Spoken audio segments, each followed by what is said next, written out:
In the world of international finance, a storm brews between the International Monetary Fund and India. The IMF raises the red flag over India's swelling debt, predicting it might soon overshadow the nation's gross domestic product. The fund insists on significant investments for India to meet climate change mitigation targets and prepare for natural disasters. However, India stands firm, countering that its sovereign debt risks are minimal, as most debts are in domestic currency. K.V. Subramanian, India's representative at the IMF, dismisses the fund's projections, citing India's historical resilience and the minimal rise in public debt to GDP ratio.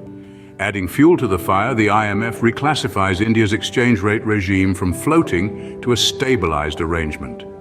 India rejects this as unjustified, rooted in subjective selection. Disagreements spill into the financial sector too, with the IMF wary of vulnerabilities in non-banking financial companies.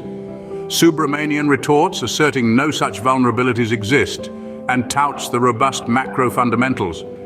Despite the discord, the IMF does recognize India's adept handling of inflation amidst global commodity price surges.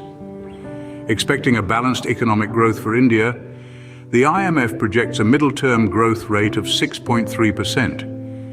India, however, forecasts a more optimistic 7 to 8%. In essence, there's a clear divergence between the IMF's apprehensions and India's confident stance on debt sustainability, exchange rate regime, and financial sector vulnerabilities.